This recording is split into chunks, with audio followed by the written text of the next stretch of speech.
Hi, this is Rajesh Sharma. So Hyderabad metro రైల్కి సంబంధించి ఒక ఫ్రెష్ అప్డేట్తో నేను ఇక వీడియో చేస్తున్నాను. 2017లో హైదరాబాద్ మెట్రో ఆపరేషన్స్ స్టార్ట్ అయ్యాయి. అప్పటి నుంచి సెకండ్ ఫేజ్ ఎప్పుడు అని చాలా మంది ఎదురు చూస్తున్న పరిస్థితి. ఫస్ట్ ఫేజ్లో ప్రారంభమైన 3 రూట్లలో కూడా పీక్ అవర్స్లో మామూలుగా ఉండట్లేదు రద్దీ. సో దాన్ని ఇంకా ఎక్స్టెండ్ చేయాలి, మరిన్ని సిటీలో ఉన్న మరిన్ని ప్రాంతాలకు దాన్ని విస్తరించడం ద్వారా కమ్యూటర్స్కి కొద్దిగా సౌకర్యం కలిగించాలని చెప్పి చాలా డిమాండ్లు వినిపిస్తున్నాయి. అటు అన్ని గ్రేటర్ హైదరాబాద్ శివార్లలో ఉన్న ప్రాంతాలన్నింటికి విస్తరించాలన్న డిమాండ్. కొంతమంది మియాపూర్ నుంచి పటాన్ చెరువు అంటే, కొంతమంది ముత్తంగి దాకా అంటున్నారు, ఇంకొంతమంది అయితే ఏకంగా సంగారెడ్డి దాకా ఎక్స్టెండ్ చేయాలంటున్నారు. సేమ్ ఇటు విజయవాడ వైపు కూడా అంతే. హయత్ నగర్, ఎల్బీ నగర్ నుంచి హయత్ నగర్ వరకు అని కొంతమంది అంటుంటే, హయత్ నగర్ నుంచి పెద్దంబర్పేట అని, రామోజీ ఫిల్మ్ సిటీ వరకు అని కొంతమంది డిమాండ్లు వినిపిస్తున్న పరిస్థితి. సో ఓవరాల్గా రేవంత్ రెడ్డి గారి ప్రభుత్వం కొద్దిగా మెట్రో రైల్ ఎక్స్పాన్షన్కు సంబంధించి అయితే కొద్దిగా కీన్గానే ఉన్నట్టుంది. లోక్సభ ఎలక్షన్స్ కంటే ముందు పాతబస్తీకి సంబంధించి గతంలో మిగిలిపోయిన 5.5 కిలోమీటర్ల నిడివితో ఉన్న ఏదైతే దానికి సంబంధించి కొనసాగింపుగా దాన్ని చంద్రాయనగుట్ట వరకు ఎక్స్టెండ్ చేయాలని చెప్పి మొత్తం మీద 7.5 కిలోమీటర్ల నిడివితో దానికి సంబంధించి పాతబస్తీ మెట్రోకు లోక్సభ ఎలక్షన్స్ కంటే ముందే మనకు తెలుసు ఫౌండేషన్ స్టోన్ వేశారు. దానికి అవసరం లేదు ఫౌండేషన్ స్టోన్, కాకపోతే 2 కిలోమీటర్స్ పెంచుతున్నారు కాబట్టి దాన్ని ఓన్ చేసుకునే ప్రయత్నంలో భాగంగా, పొలిటికల్ దాంట్లో భాగంగా ఆ నిర్ణయం తీసుకున్నట్టున్నారు. మనకు తెలుసు పాతబస్తీకి సంబంధించి ఫస్ట్ ఫేజ్లోనే పూర్తి కావాల్సింది ఉంటుంది. పెరాడ్ గ్రౌండ్స్ నుంచి ఫలక్నుమా వరకు అది యాక్చువల్గా ప్లాన్ చేసింది. కాకపోతే ఎంజీబీఎస్ దగ్గరికి ఆపేశారు. ఎందుకంటే ఆ తర్వాత స్ట్రెచ్ సంబంధించి ప్రైవేట్ ఆస్తులను సేకరించాల్సిన అవసరం ఉండింది ఫలక్నుమా దాకా చేయాలంటే. తర్వాత బిగినింగ్ అది చార్మినార్ నుంచి వెళ్ళాలా, ఎట్లా వెళ్ళాలనే విషయంలో కూడా అలైన్మెంట్ విషయంలో కూడా చర్చ జరిగింది. అప్పట్లో అలైన్మెంట్ కొలిక్కి వచ్చినప్పటికి కూడా ఈ పాతబస్తీకి సంబంధించిన ఆస్తులను, ప్రైవేట్ ఆస్తులను టేకప్ చేయడం అనేది కొద్దిగా ఇబ్బందికరమైన పరిణామాలకు దారి తీయొచ్చు అని చెప్పి కేసీఆర్ అప్పట్లో వెనక్కి తగ్గినట్టున్నారు. జంకారని చెప్పి అనలేం, కానీ కొద్దిగా వెనకైతే తగ్గారు. అది చెప్పక తప్పదు అలా. ఎందుకంటే అప్పట్లో ఎంఐఎం పార్టీ కేసీఆర్కు మిత్రపక్షంగా ఉండింది. వాళ్ళు ఆ పాతబస్తీ మెట్రోను మొదట్లో వ్యతిరేకించారు. అది కూడా ఒక రీజన్ కావచ్చు. ఎందుకంటే లోకల్గా బలంగా ఉన్న పొలిటికల్ పార్టీ దాన్ని వ్యతిరేకిస్తున్నప్పుడు అక్కడ ఆస్తుల సమీకరణ అనేది కొద్దిగా ఇబ్బందికరంగానే మారే అవకాశం ఉంది. పాతబస్తీ మనందరూ తెలుసు, కంప్లీట్గా ఎంఐఎం శాసనసభ్యులు ప్రాతినిధ్యం వహిస్తున్న సంగతి, ఆల్మోస్ట్ 7 కాన్స్టిట్యున్సీస్. సో ఎందుకులే కొరివితో తలగొక్కోవడం అనుకున్నారో ఏమో, అప్పట్లో కేసీఆర్ దాన్ని పక్కన పెట్టారు. సో ఇప్పుడు ఈ గవర్నమెంట్ మారిన తర్వాత ఎంఐఎం సహజ లక్షణం కదా, అధికారంలో ఎవరుంటే వాళ్ళకి దగ్గర అయిపోతారు కదా, అట్లా కాంగ్రెస్ పార్టీకి మళ్ళీ ఎంఐఎం పార్టీ దగ్గర అయింది.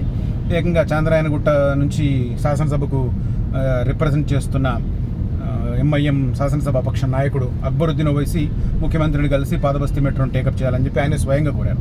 అప్పట్లో కేసీఆర్ టైంలో వ్యతిరేకించిన పార్టీ, ఆ తర్వాత ఇప్పుడు కావాలని చెప్పి. ఎందుకంటే మిగతా సిటీ అంతా మెట్రో పరుగులు పెడుతుంటే సహజంగా ఓల్డ్ సిటీ వాళ్ళకు కూడా మెట్రో ఎక్కాలని ఉంటుంది కదా. మేబీ అతను రిక్వెస్ట్ కావచ్చు, ఇక అదే పొలిటికల్ టైం అనుకున్నారేమో. లోక్సభ ఎలక్షన్స్ ముందు రేవంత్ రెడ్డి గారు ఫౌండేషన్ స్టోన్ వేశారు ఆ 7.5 కిలోమీటర్లు. ఎక్కడి నుంచి? ఎంజీబీఎస్ నుంచి, సెంట్రల్ బస్ స్టేషన్ నుంచి, మహాత్మా గాంధీ బస్ స్టేషన్ నుంచి ఫలక్నుమా మీదుగా చంద్రాయనగుట్ట సర్కిల్ వరకు. చంద్రాయనగుట్ట వరకు ఎందుకు అంటే, చంద్రాయనగుట్ట దగ్గర ఒక ఇంటర్ ఎక్స్చేంజ్ ప్లాన్ చేస్తున్నారు పెద్దది. ఎందుకంటే ఇటు నుంచి నాగోల్ నుంచి ఎల్బీ నగర్ మీదుగా, కర్మన్ ఘాట్ మీదుగా ఏదైతే చంద్రాయనగుట్ట వరకు కలిపి అక్కడి నుంచి ఎయిర్పోర్ట్కు మెట్రో కనెక్ట్ చేయాలనుకున్నారో, ఎయిర్పోర్ట్ మెట్రోని. సో అందుకోసం చంద్రాయనగుట్ట చాలా క్రూషియల్ కాబోతుంది.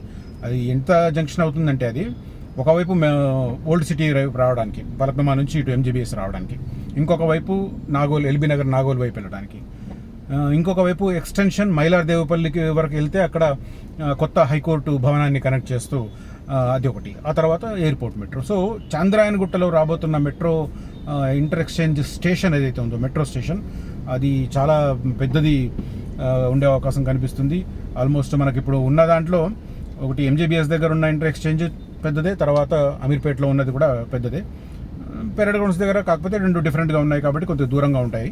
బట్ ఓవరాల్గా చంద్రాయనగుట్ట చాలా క్రూషియల్ కాబోతుంది. ఇప్పుడు ఇక లేటెస్ట్గా నేను ఈ వీడియోలో చెప్పబోతున్న అప్డేట్ ఏంటంటే, 8 నెలల కాల పరిమితితో ఈ ఎంజీబీఎస్ నుంచి చాంద్రాయనగుట్ట వరకు ఆల్మోస్ట్ 1200 ప్రైవేట్ అసెట్స్ని ఈ మెట్రో ఎక్స్పాన్షన్ వర్క్ కోసం సేకరించాలని చెప్పి లక్ష్యంగా పెట్టుకుంది గవర్నమెంట్.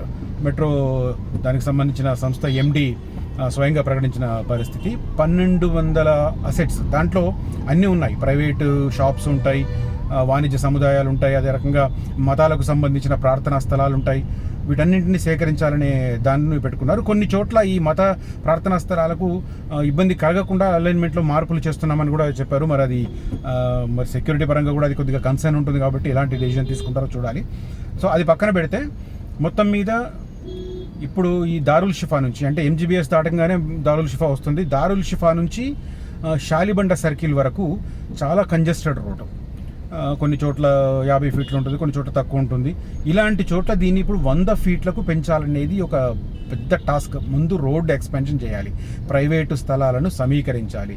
దానికి సంబంధించి 2013 ఏదైతే ల్యాండ్ అక్విజిషన్ యాక్ట్ ఉందో దానికి అనుగుణంగా నోటీసులు ఇవ్వాలి వారికి. నోటీసులు ఇచ్చిన తర్వాత వాళ్ళు దాని మీద అభ్యంతరాలు, ఈ ప్రాసెస్ కొనసాగుతుంది.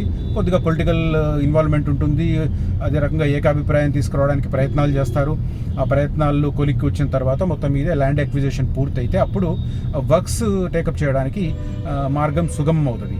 First of all road expansion, మొత్తం మీద 100 ఫీట్లకు రోడ్డు ఎక్స్పెండ్ చేయాలి ఈ మార్గంలో, దారుల్ షిఫా నుంచి షాలిబండ నుంచి చాంద్రాయణగుట్ట వరకు. అయితే దీంట్లో టాస్క్ ఏంటంటే ఈ ఫస్ట్ స్ట్రెచ్ దారుల్ షిఫా నుంచి షాలిబండ సర్కిల్ వరకు చాలా కంజెస్టెడ్ ఉంటుంది. 50-60 ఫీట్ రోడ్లు ఉంటాయి కాబట్టి అక్కడ 100 ఫీట్లు చేయడం అనేది చాలా పెద్ద ఎత్తున మార్కింగ్ చేయాల్సి వస్తుంది. పెద్ద ఎత్తున ప్రైవేట్ ఆస్తుల్ని టేకప్ చేయాల్సి వస్తుంది. కొన్ని చోట్ల 25 ఫీట్ల వరకు మార్కింగ్ చేయాల్సి వస్తుందని చెప్పి ఆయనే స్వయంగా చెప్తున్నారు ఈ రూట్లో, ఇది దారుల్ షిఫా నుంచి షాలిబండ వరకు. ఇక షాలిబండ నుంచి చాంద్రాయణగుట్ట వరకు ఆల్రెడీ రోడ్డు పెద్దది రోడ్డు ఉంది. కొన్ని చోట్ల 70 ఫీట్లు, కొన్ని చోట్ల 80 ఫీట్ల రోడ్లు ఉన్నాయి కాబట్టి దాన్ని కూడా 100 ఫీట్ చేయాల్సి ఉంటుంది.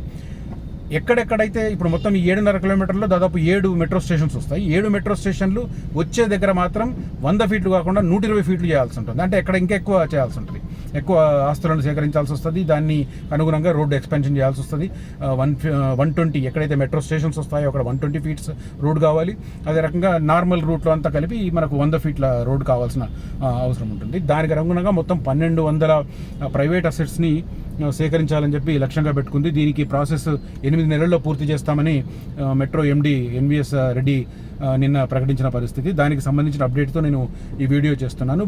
మొత్తం మీద ఇది ఒక పెద్ద టాస్కే ఈ ఆస్తుల సేకరణ అనేది. ఎందుకంటే పొలిటికల్ కన్సెన్సెన్స్ ఉన్నప్పటికి కూడా ఎంఐఎం, అక్కడ ఉన్న బలంగా ఉన్న ఎంఐఎం సహకరిస్తున్నప్పటికి కూడా ప్రజల్లో ఎలాంటి అభ్యంతరాలు వ్యక్తమవుతాయి, ఎలాంటి మార్పులు చేర్పులు సజెస్ట్ చేస్తారు, తమ ఆస్తులని పరిరక్షించుకోవడానికి వాళ్ళు ఎలాంటి ప్రయత్నాలు చేస్తారు, ఇవన్నీ చాలా కీలకమవుతాయి. కాబట్టి పొలిటికల్ కన్సెన్సెస్ ఉండొచ్చు, ఉన్నా కూడా అల్టిమేట్గా ప్రజల అభిమతమే ముఖ్యం. కాబట్టి ల్యాండ్ అక్విజిషన్ యాక్ట్లో ఉన్న అంశాలకు అనుగుణంగా కొన్ని నిర్ణయాలు తీసుకునే అవకాశం ఉంది.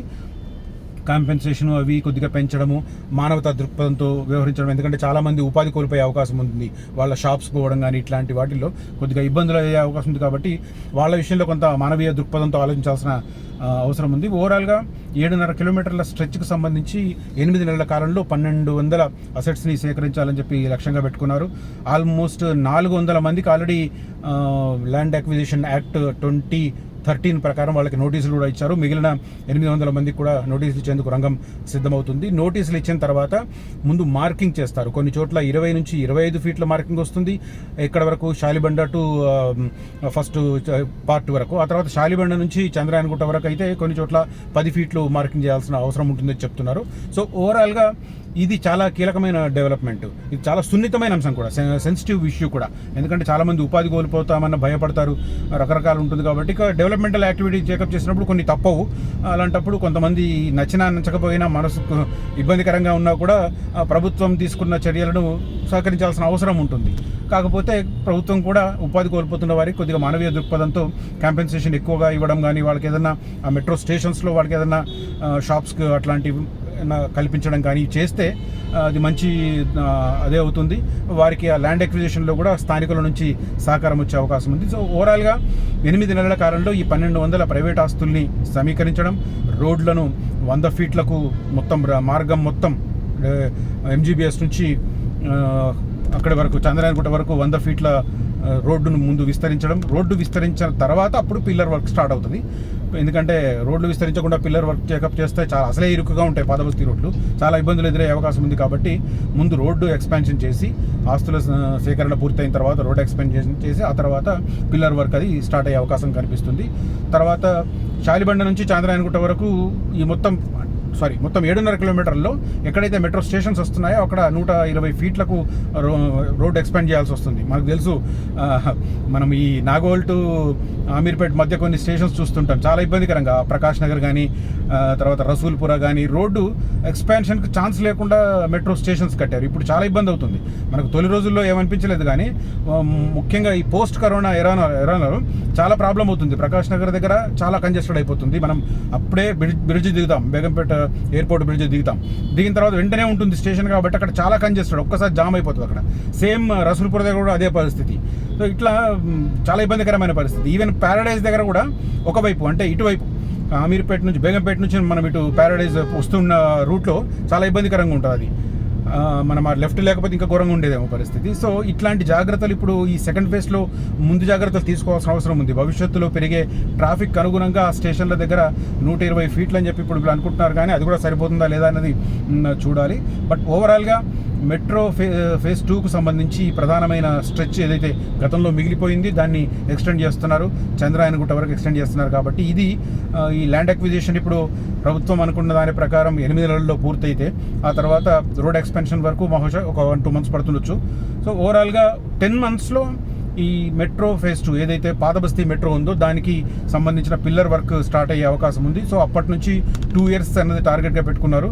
సో 2 ఇయర్స్ కాకపోయినా 3 ఇయర్స్ అనుకున్నా కూడా ఓవరాల్గా ఒక 3-3.5 సంవత్సరాల కాలంలో ఇప్పటి నుంచి మొదలు పెట్టుకుంటే, అంటే ల్యాండ్ అక్విజిషన్కి సంబంధించి 8 నెలలు, ఆ తర్వాత రోడ్ ఎక్స్పెన్షన్కి సంబంధించి ఒక 2 నెలలు అనుకున్నా, ఇది ఒక 10 నెలలు. ఆ తర్వాత వర్క్ కంప్లీషన్కు ప్రభుత్వం అనుకుంటున్నది 2 సంవత్సరాలు, కానీ 2.5 సంవత్సరాలు అనుకోవచ్చు. సో ఓవరాల్గా 3.5 సంవత్సరాలలో పాతబస్తీకి సంబంధించిన మెట్రో పరుగులు పెట్టడానికి, చాంద్రాయణగుట్ట వరకు మెట్రో వెళ్ళడానికి సంకేతాలు కనిపిస్తున్నాయి. ప్రభుత్వం కూడా నెక్స్ట్ ఎలక్షన్స్ ముందు తాము ఏమేమి చేశామని చెప్పుకోవడంలో ఇది కూడా యాడ్ చేసుకోవాల్సి ఉంటుంది, కాబట్టి పొలిటికల్ ఈక్వేషన్స్లో కూడా. సో ఆ రకంగా రేవంత్ రెడ్డి దాన్ని స్పీడప్ చేస్తారని చెప్పి అనుకుంటున్నారు. యాజ్ ఆఫ్ నౌ ఇప్పుడున్న అప్డేట్ ప్రకారం లెట్ us see ఈ ఆస్తుల సేకరణకు సంబంధించి ఎలాంటి ప్రతిబంధకాలు ఎదురవుతాయి, వాటిని గవర్నమెంట్ ఎలా అధిగమిస్తుంది అన్నది కొద్దిగా ఆసక్తికరంగా మారుతున్న పరిస్థితి. సో ఓవరాల్గా హైదరాబాద్ మెట్రోకు సంబంధించిన అప్డేట్ రావడంతో మీతో పంచుకోవాలని వీడియో చేశాను. If you like all this information please ఈ వీడియోను లైక్ చేయండి, మీ ఫ్రెండ్ సర్కిల్లో షేర్ చేయడం ద్వారా నన్ను ఎంకరేజ్ చేయమని కోరుతున్నాను. అదే రకంగా చాలామంది కామెంట్స్ రూపంలో నాకు కొన్ని జాగ్రత్తలు చెప్తున్నారు, సేమ్ టైమ్ కొన్ని సందేహాలు కూడా అడుగుతున్నారు. Thank you so much for responding like that. I will take care of myself and at the same time మీ కామెంట్స్ నేను ఆస్వాదిస్తున్నాను. Thank you so much for that. Signing off Rajesh Sharma.